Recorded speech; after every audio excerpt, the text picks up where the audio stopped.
3 Jean chapitre 1 verset 2. Oui.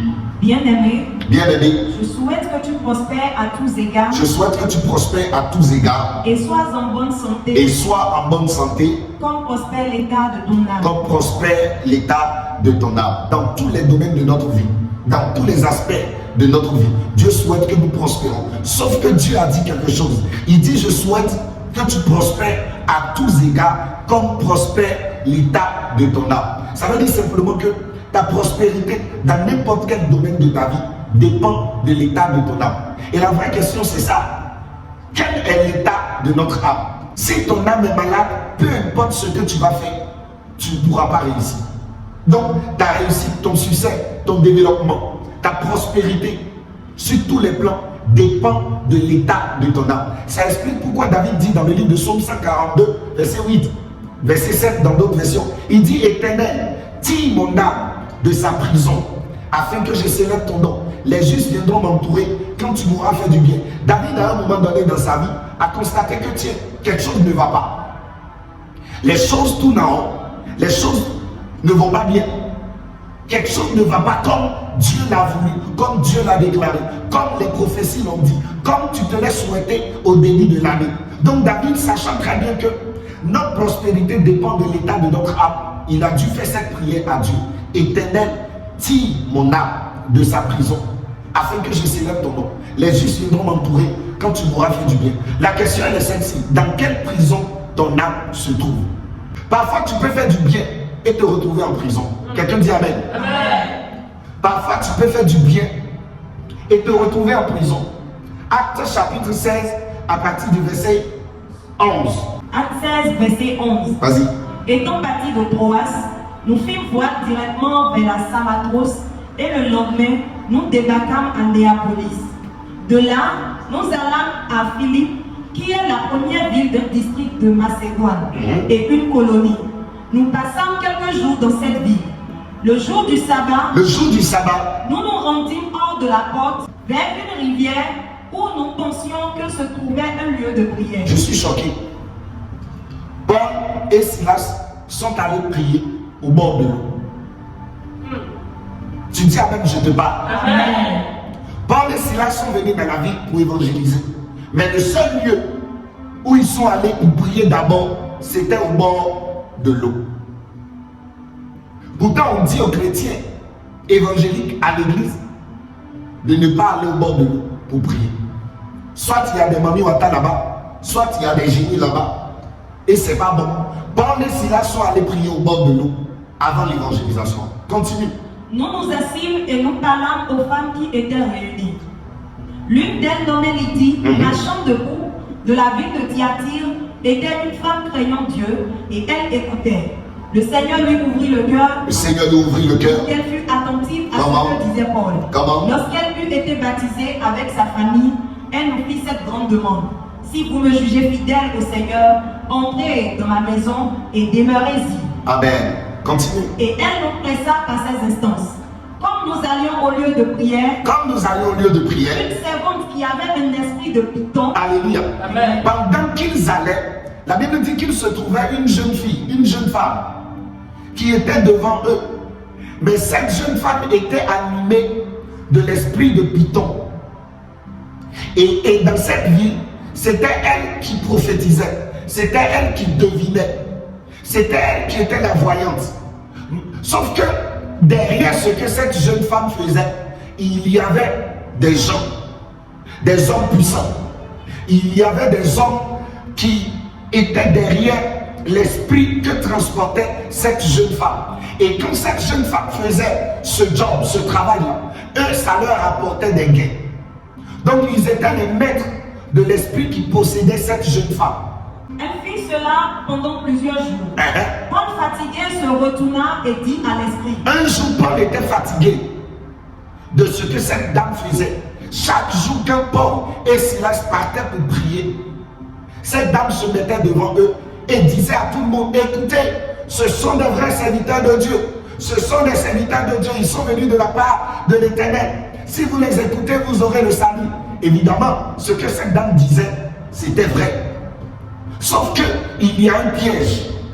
C'était elle qui contrôlait par son esprit qui étaient affectés par ses maîtres cette vie. Sauf que Paul et Silas maintenant sont venus avec l'évangile. Elle était des ténèbres. Paul et Silas sont venus avec la lumière. Inévitablement, les ténèbres vont disparaître. Donc du coup, son job va s'arrêter si Paul et Silas créent leur ministère, si Paul et Silas prêchent leur évangile, si Paul et Silas amènent la révélation. Alors, elle va se mettre devant Paul et Silas pour faire ce qu'on appelle de la diversion spirituelle.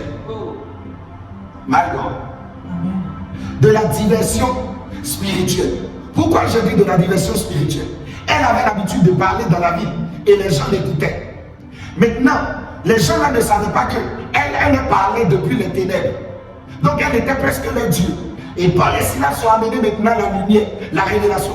Du coup, tout ce qu'elle est et tout ce qu'elle faisait ne servira plus à rien. Alors, elle va créer de la diversion en restant devant Paul et Silas, en disant aux gens ce que Paul et Silas sont, ce qui est vrai. Et du coup, les gens vont se camper derrière cette vérité qu'elle est en train de proclamer là, pour l'aimer encore plus. Si Paul et Silas n'ont pas la révélation de qui elle est, je parie que Paul et Silas vont même faire l'église là avec elle. Paul et Silas vont même se tromper et se mettre en association avec elle. J'ai envie même de vous dire que Paul et Silas peuvent aller même jusqu'à lui confier les âmes qu'ils vont gagner. C'est comme ça plusieurs des hommes de Dieu, plusieurs serviteurs de Dieu se mettent en accord, se mettent en union, se mettent dans les confréries sans se rendre compte. Ils allaient s'associer à une dame qui avait derrière tout ce qu'elle faisait des maîtres dont le but n'était pas de Dieu. Alléluia. Amen. Qui dit amen bien? Amen. Que Dieu t'éclaire. Amen. Que Dieu illumine les yeux de ton esprit. Amen. Que Dieu te donne l'esprit de discernement. Amen. Ce n'est pas seulement dans le ministère, même dans les affaires, dans le mariage. Peu importe le domaine de ta vie, tu as besoin du discernement. Amen. Si Paul n'avait pas de discernement, il allait s'associer avec cette dame. Résultat, toutes les âmes allaient être confiées à la dame. Tout le travail allait être dirigé par cette dame. Parce qu'elle, elle a la voyance, elle donne les révélations. Paul et Silas allaient même suivre simplement ce qu'elle va leur dire, ne sachant pas que tout ce qu'elle dit, c'est dans le but de les détruire. Mais gloire soit rendue à Dieu pour la vie de Paul, qui n'est pas un simple serviteur de Dieu. Bien-aimé dans le Seigneur, tu connais la Bible de Genèse à Apocalypse, c'est bien. Tu es allé beaucoup à l'école, tu parles bien le français, c'est bien. Tu es éloquent, c'est bien. Quand tu es devant les gens, tu parles, on est obligé de t'écouter. Tout ça, c'est bien. Tu t'habilles correctement. Mais tu as besoin de l'Esprit de Dieu. Amen. Tu as besoin de l'esprit de discernement. Amen. Dans n'importe quel domaine de ta vie, dans n'importe quelle activité que tu entreprends, je prie pour toi que Dieu te donne du discernement. Amen. Avec qui tu t'associes, je prie que Dieu te donne du discernement. Amen. Qui sont les pasteurs assistants qui sont chez toi dans ton ministère, que Dieu te donne du discernement. Amen. Tout ce qui brille n'est pas de l'or. La Bible dit que Paul s'est retourné et a menacé l'esprit qui était en cette dame, qui agissait en cette dame. Amen. Paul ne s'est pas pris à la dame. C'est ce que le Seigneur nous dit.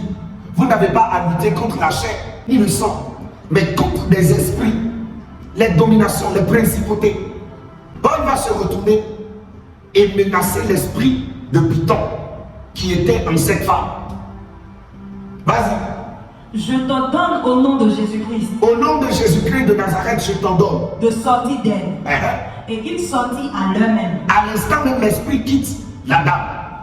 Donc, cette jeune dame vient d'être délivrée par Paul, par le ministère. Donc, cette jeune dame vient d'être sauvée de la prison dans laquelle elle-même elle était. Parce qu'elle était au solde d'un certain maître, au solde d'un groupe de personnes, au solde de certaines personnes à qui ces actes profitaient, à qui ces actes rapportaient de l'argent. Vous voyez une jeune fille qui se livre à la prostitution. Pour tout le monde, c'est qu'elle est mal éduquée. Pour tout le monde, c'est qu'elle aime ce qu'elle fait. Mais derrière ça, on oublie peut-être qu'il y a des gens à qui ces actes procurent de l'argent. Au nom de Jésus-Christ de Nazareth, peu importe l'esclavage dans lequel tu te trouves, peu importe l'esprit mauvais qui a pris contrôle de ta vie, peu importe qui est en train de gagner derrière ce que tu es en train de traverser présentement, Jésus-Christ de Nazareth te libère. Amen.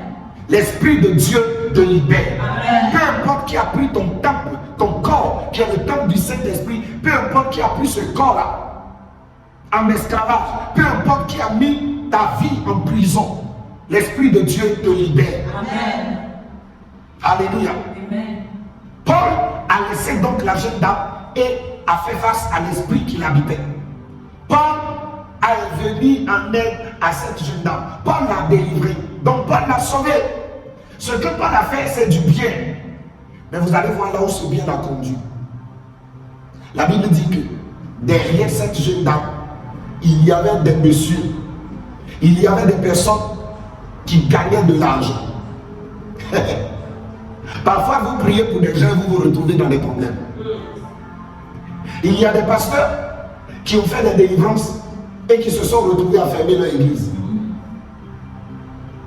Et parce qu'il n'y a pas de révélation, parce qu'il n'y a pas un prophète qui va leur expliquer ce qui s'est passé, ils ne savent même pas quelle était la cause. Parfois, vous venez en aide à quelqu'un et vous vous trouvez dans des problèmes. La Bible dit, dès que Jésus a décidé d'aller à l'autre bord pour sauver le fou de Gadara, la tempête s'est levée contre eux sur la mer. Parfois, il y a des gens qui vous font la promesse. Il y a des gens qui décident de vous venir en aide. Mais dès qu'ils ont pris cette décision, ils ont été chassés du boulot. Oh. Dès qu'ils ont pris la décision de vous venir en aide, tout devient compliqué dans leur vie. Dès qu'il a dit qu'il va te marier finalement, depuis que vous étiez en concubinage, tout va bien. Mais dès qu'il a pris la décision de te marier, sa vie devient compliquée. Il ne gagne plus d'argent. Tout devient compliqué. Pourquoi? Parce que dans ton sang, chez toi, il était déjà défini spirituellement que toi tu ne dois pas te marier. Donc du coup, lui, il s'est levé pour renverser ce qui était déjà dit, ce qui était déjà écrit, la malédiction qui existait déjà. La Bible dit, après que Paul ait fait du bien à cette jeune fille, Paul s'est retrouvé en prison. Comment tu peux délivrer quelqu'un et puis tu vas en prison? Il y a des gens qui ont pris de leur argent, ils sont allés au village, rendre visite aux parents, ils ont pris leur argent, ils ont donné aux tantes, ils ont donné aux neveux, ils ont donné aux nièces, et c'est terminé. Mais ça dit que c'est pour autant qu'on ne va plus faire du bien? Non, il faut maintenant qu'on ait du discernement. Il y a des gens qui ont mis pied dans ton ministère et les problèmes sont arrivés. Il y a des enfants que tu as pris et puis les problèmes sont arrivés. Les maîtres de la servante, les maîtres de la servante, voyant disparaître l'espoir de leur gain, c'est-à-dire ceux qui étaient derrière l'esprit qui habitait cette dame, après la délivrance de cette dame-là, la Bible dit que ce qu'ils gagnaient au travers de ce que cette dame faisait, ça s'est arrêté. Leur business a pris un coup. Paul et Silas, par leur ministère, ont donné un coup dur à leur business. C'est comme ça qu'on arrivait dans le quartier à gâter le business de certaines personnes. C'est comme ça ton ministère que tu as commencé dans ce quartier-là, à bousiller les hôtels de quelqu'un. C'est comme ça, ce jeune homme que tu as sauvé de cette famille et qui est devenu pasteur, a gâté le business de quelqu'un. Frère, à partir de ce moment-là, le combat n'est plus livré contre cette personne, mais désormais, tu as de nouveaux ennemis. Qui dit amen? Amen. Le problème est que ces ennemis-là, tu ne les connais même pas. Tu ignores même leur existence. Frère, la vie que nous menons est spirituelle. Que Dieu ouvre tes yeux. Amen. Toi, tu as déposé juste ton dossier dans l'entreprise et tu as espéré qu'on t'appelle. Un jour, ton téléphone sonne, on t'appelle et on te dit que le poste que tu as demandé là est vide. Viens, on t'a passé les tests, tu es excellent, on t'a accepté et tu as pris le boulot. Sauf qu'ils ont renvoyé quelqu'un. Et avant de partir, lui, il a parlé. Sauf que celui qui était là, avant que toi tu n'arrives là, quand il partait, il n'était pas content. Au fait, lui, quand il était là, quand on faisait les comptes, il ajoutait un peu et il gagnait de l'argent. Il truquait un peu dans la caisse. Qui me suit? Qui suit mon regard? Lui, il volait un peu. Il se satisfaisait. Et un jour, on a changé le directeur. Un nouveau directeur est arrivé. Il a demandé à faire des audits. Ils ont contrôlé les comptes et ils ont vu qu'il y avait des anomalies à son niveau. On a poursuivi les investigations, on a constaté qu'il avait installé un réseau. Décision finale, il a été remercié.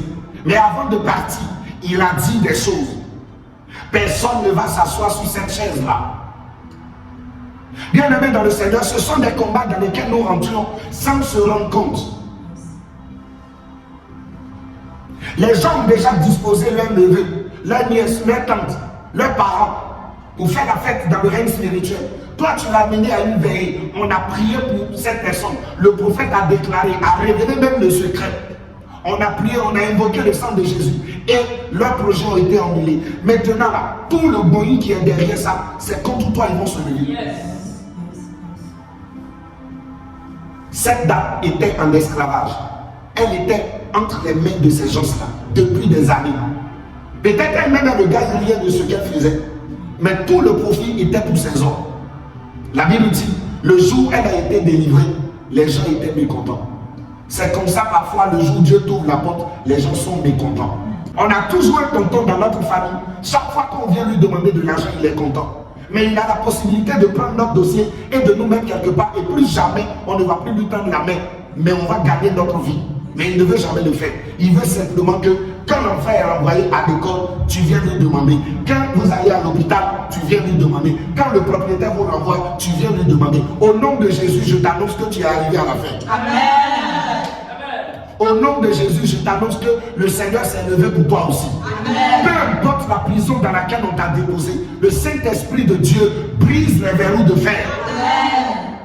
Qui dit Amen bien? Amen. Il se saisit de Paul et de Silas et les traînait sur la place publique devant les magistrats. Ils les ont amenés devant les magistrats. On te colle une affaire, simplement tu te retrouves au tribunal.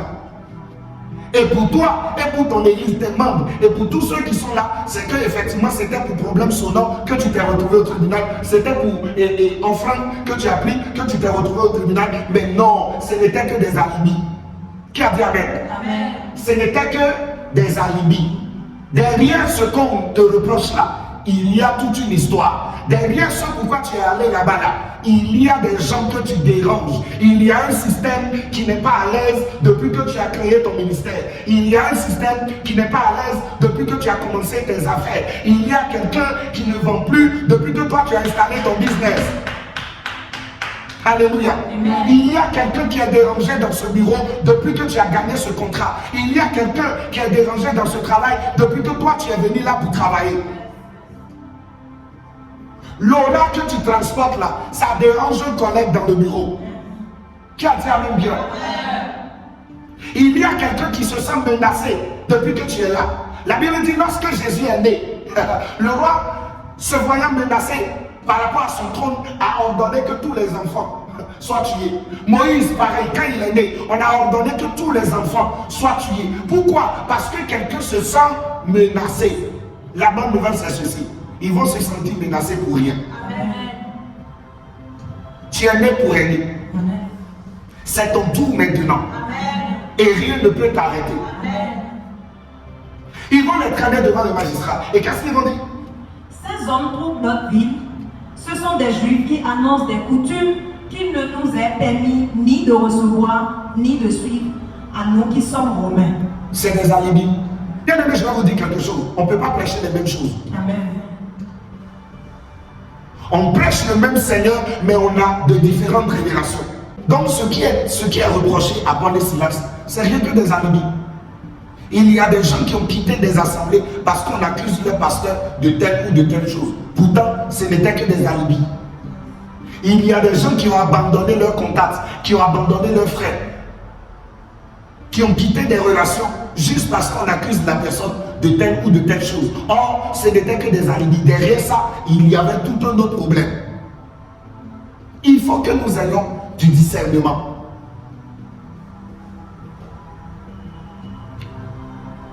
Messieurs les magistrats, voilà un homme, il ne prêche pas ce que nous prêchons. Il prêche quelque chose qui est différent de ce que nous prêchons. Qui a dit que ce que vous prêchez même là, c'est la vérité? Qui a dit ça? Qui a dit ça? Parce que vous prêchez ça, c'est donc la vérité. Qui a dit ça? Qui dit Amen et je parle?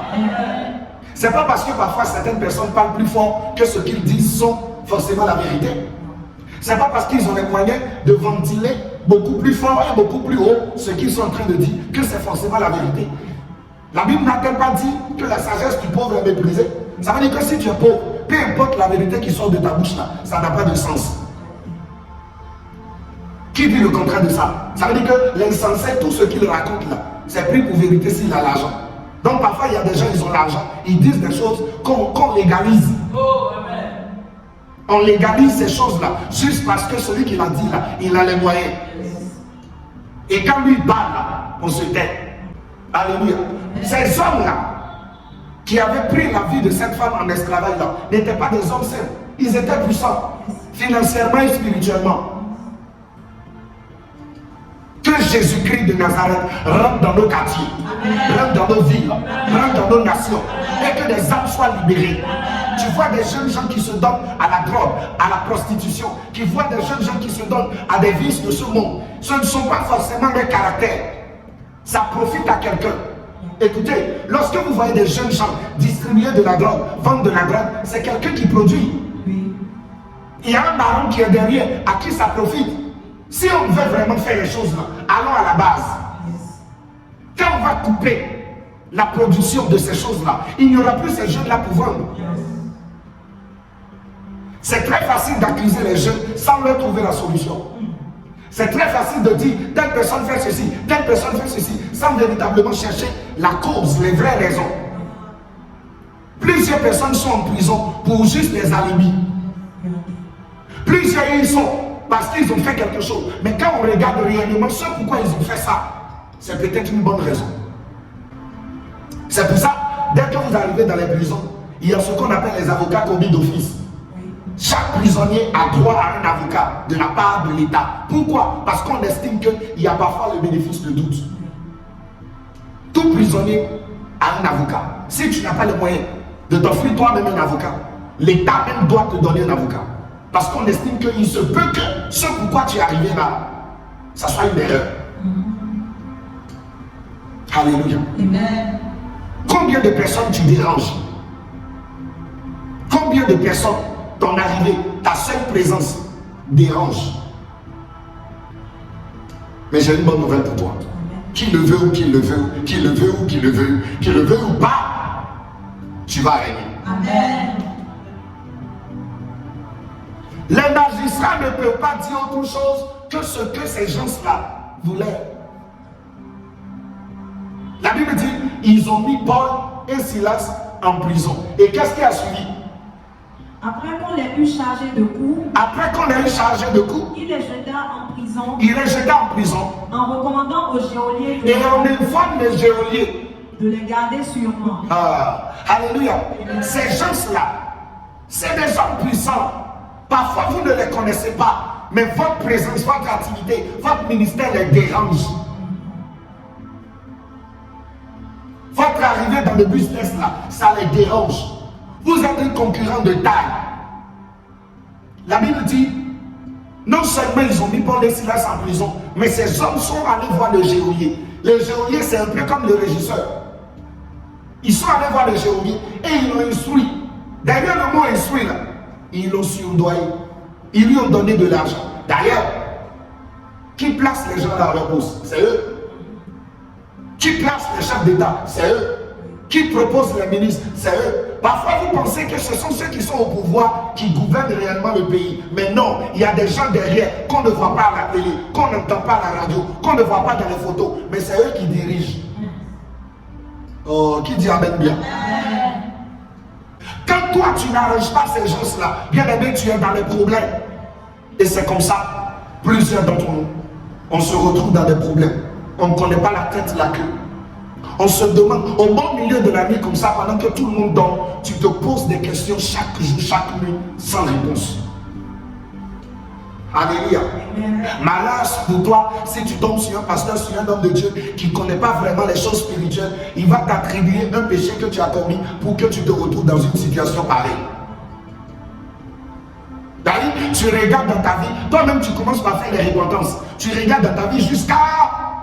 Tu te répands pour tout, mais le problème est là. Frère, il y a un système que tu déranges. Et quand on dérange un système bien aimé dans le Seigneur, soit on t'envoie en exil, soit on te tue. Qui a dit Amen? Amen. Soit on t'envoie en exil, soit on te tue. Parce que tant que toi tu règnes là, tant que toi tu vis là, lui, son boss, eux, leur règne, tant que toi tu exerces encore ton ministère, tes activités, tant que toi tu te lèves et tu vas, tu viens là, eux, leur boss est menacé, leur règne est menacé. Donc ils ne vont pas te laisser. Oh, quelqu'un dit Amen là-bas. La Bible dit, ils ont dit. Et ils ont dit aux geôliers.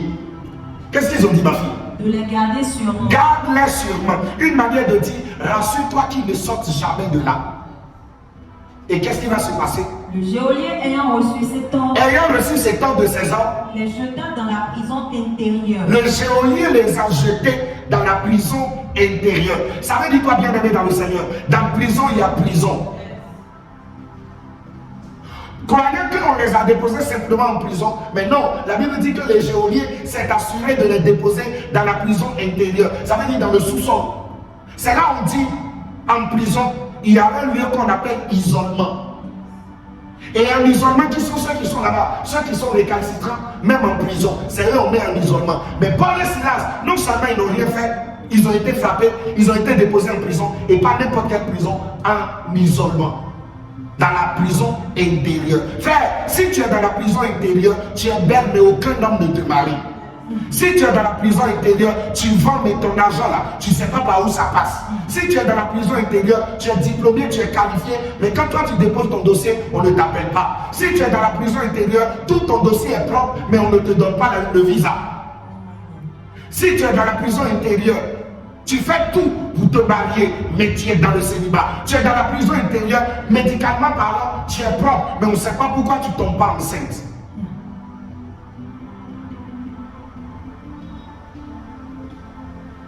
Si tu es dans la prison intérieure,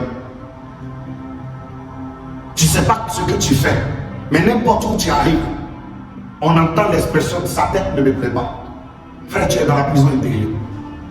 Moi, je ne sais pas à qui tu es venu en œuvre et ça t'a amené dans des problèmes. Je ne sais pas quelle activité tu as commencé et des gens se sont sentis menacés et puis tu es rentré dans des problèmes. Il y a des personnes, on les a piégées dans leur lieu de travail. Il y a des personnes, on les a piégées dans leur lieu d'activité. On les a piégées dans leur ministère. Souvenez-vous de l'histoire du jeune prophète. La Bible dit qu'il est allé dans la ville parce qu'il était plus fort. Parce que Dieu avait laissé le vieux prophète et qu'il a utilisé le jeune. Ça a suscité la jalousie. Résultat, le jeune est mort. Qui est-ce que tu déranges?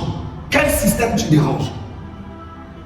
Bien aimé, quand c'est un système que tu déranges, les fidèles ne commencent pas partir de ton église, tu ne comprends pas.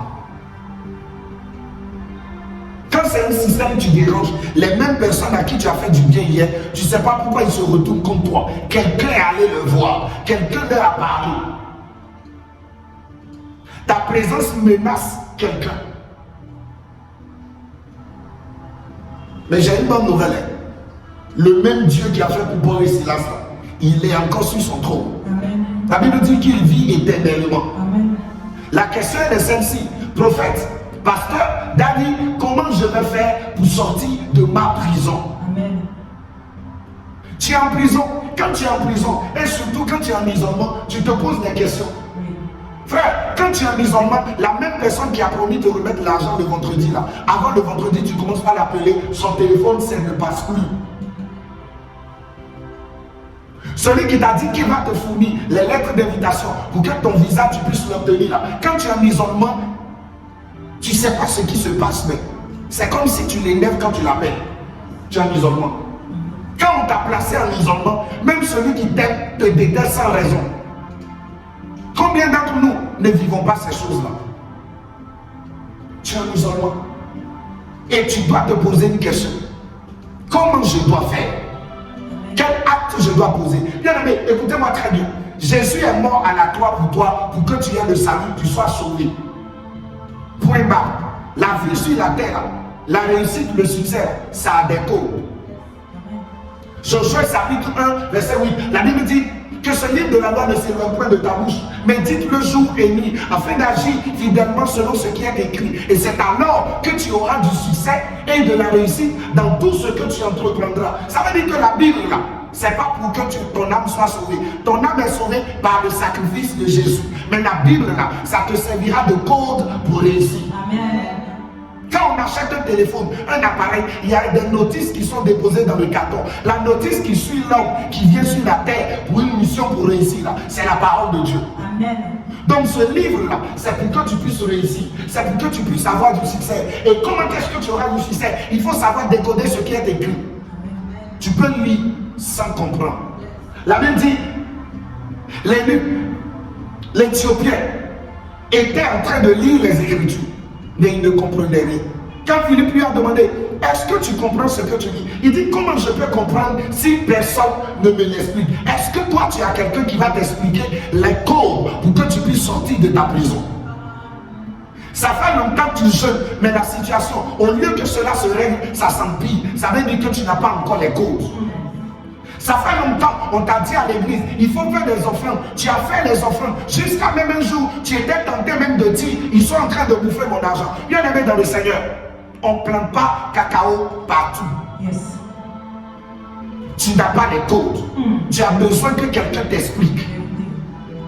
Et il y a des gens à qui Dieu a donné la sagesse de décoder les Écritures.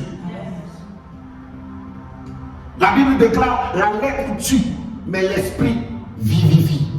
Donc derrière ce que tu lis, noir sur blanc, il y a un esprit qui doit être révélé. Et le jour où tu tombes sur la révélation, ta vie change. Amen. L'existence de la vérité n'a jamais libéré, n'a jamais affranchi quelqu'un, mais la découverte. La connaissance de cette vérité-là. La Bible dit, vous connaîtrez la vérité et la vérité vous affranchira. Elle vous rendra réellement libre. Ça veut dire que tu peux penser être libre, mais en réalité tu n'es pas libre. De quelle vérité toi tu as besoin? De quelle révélation toi tu as besoin? On a tous les mots de tête, mais pour même mot de tête là, il y a parastamon, il y a paraphise, il y a éphéragan, il y a donami, il y a quoi encore? Il y a dolimès, il y a migrétique, il y a plusieurs types. Jésus a guéri des aveugles, mais pas de la même manière. C'est pas parce que les autres ont fait veiller le vendredi et ils ont eu leur miracle que pour toi c'est forcément veiller. Frère, tu as besoin que quelqu'un qui s'y connaît, quelqu'un qui est dans le règne spirituel, quelqu'un qui est le maître vivant de ton époque, ton égrégore. Tu as besoin que quelqu'un qui parle avec les esprits t'explique ton problème. Derrière chaque situation, derrière chaque problème se cache un esprit. Et tu as besoin d'un homme spirituel pour t'expliquer ce qui se passe. Amen. Quand tu connais les vraies raisons, les causes de ton problème, tu as déjà la solution à 50%. Amen. Parfois on prie sans révélation. Trop de veillées de prière qui ne donnent rien.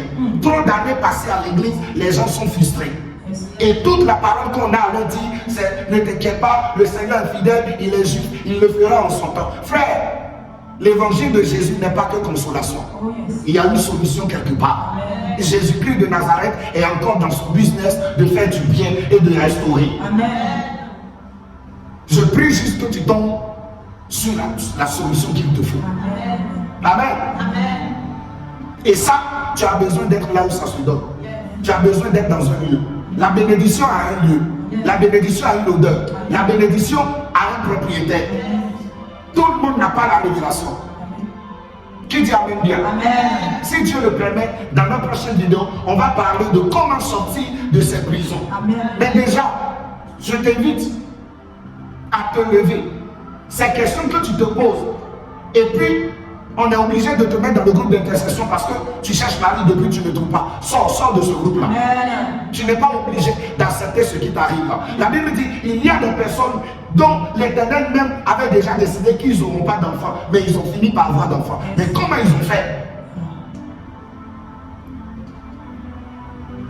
Tu es allé à l'église, il y avait un programme, un prophète était là, il a vu les choses, il a prophétisé, ça a acclamé, ça a sauté, ça a dansé, c'est bon tout ça. Mais après ça, tu dois poser la question de savoir, papa, je fais comment? Parfois, on se limite aux acclamations, on se limite à ce qui nous donne des frissons et ça s'arrête là et les mêmes problèmes continuent. La Bible dit, si ta prophétie tarde à venir, attends-la. Attends-la. Ça ne veut pas dire assois-toi, croise les bras. Il y a une manière d'attendre sa prophétie. Aux noces de Cana, là, la Bible dit le vin était terminé. Sa maman se lève et lui demande, mon fils, fais-nous un miracle. Il dit, mon temps n'est pas encore arrivé. Mais je veux vous dire, ce jour-là, ce dont le temps n'est pas encore arrivé a été fait. Amen, amen. Toi aussi, tu peux sortir de ta prison. Alléluia. J'ai prié pour quelqu'un qui est sous l'écho de ma voix, quelqu'un qui me regarde présentement en ligne, quelqu'un qui est dans cette salle, quelqu'un qui est dans cette assemblée, quelqu'un qui est sous les marches au dehors, quelqu'un qui est en train d'entendre ma voix présentement. Cette prison-là, telle que Dieu l'a fait pour Paul et Silas, il le fait aujourd'hui aussi pour toi. La Bible dit, cette sorte de démons ne sortent que par le jeûne et la prière. Ça veut dire qu'il y a d'autres choses qu'on va faire, plus le jeûne et la prière. Yes. Papa, qu'est-ce que je dois faire? Amen. Qu'est-ce que je dois faire? Qui dit Amen bien? Amen. Je prie pour toi. Ton histoire ne va pas s'arrêter là. Amen. Ton histoire ne va pas s'arrêter là. Amen. Tel qu'ils ont conclu, ça ne va pas s'arrêter là. Amen. Je décrète et je déclare au nom de Jésus-Christ de Nazareth que nous servons, au nom du Dieu d'Abraham, d'Isaac et de Jacob, le Dieu des esprits des prophètes, au nom du Dieu de mon Père, ton histoire ne va pas s'arrêter là. Amen. J'ai foi en quelque chose. Dieu peut redémarrer les choses avec toi. Amen. Dieu peut réécrire une nouvelle histoire à partir de toi. Qui dit Amen bien? Amen. Que le nom du Seigneur soit glorifié. Amen. Que l'Éternel Dieu Tout-Puissant se lève et que sa justice triomphe dans ta vie. Amen.